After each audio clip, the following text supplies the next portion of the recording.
সূরা কাফিরুন যে ব্যক্তি রাতের বেলা তেলাওয়াত করবে, ঘুমানোর আগে তেলাওয়াত করবে আর কি, আল্লাহ রাব্বুল আলামিন তাকে শিরকের পাপ থেকে হেফাজত করবেন।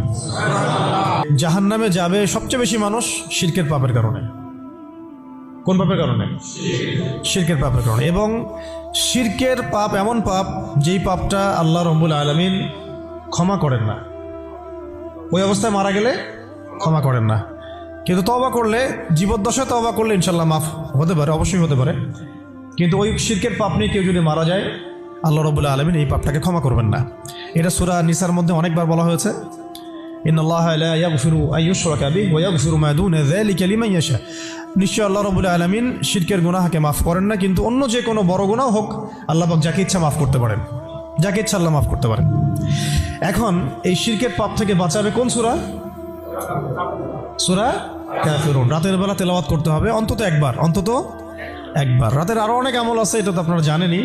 অন্তত পক্ষে এই আমলগুলো করবেন, সূরা ফালাক, নাস, ইখলাস এগুলো পড়বেন। শেষ রাতে মোনাজাত করবেন, 2 রাকাত নফল হলেও পড়ার চেষ্টা করবেন। আল্লাহ পাক সবাইকে তৌফিক দান করেন। আর ঘুমানোর আগে সূরা বাকারার শেষের 2টা আয়াত পড়বেন বা 3টা আয়াত পড়বেন। সারা রাতের ইবাদতের নেকি হয়ে যাবে ইনশাআল্লাহ। 33 বার সুবহানাল্লাহ পড়বেন, 33 বার আলহামদুলিল্লাহ পড়বেন, 34 বার আল্লাহু আকবার পড়বেন। এছাড়াও তো আছে আল্লাহুম্মা বিইসমিকা আমুতু আহইয়া। এছাড়াও আরও অনেক দোয়া আছে, কয়েকটা বললাম।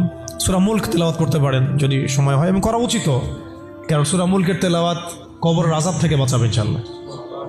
এগুলো আমল করবেন। আমলটা বাড়ানোর চেষ্টা করতে হবে এই কারণে যে যার আমল বেশি তার মধ্যে নূর বেশি, আল্লাহ পাকের মারিফত বেশি, তার মধ্যে দ্বীনের ফিকিরও বেশি থাকবে, এবং তার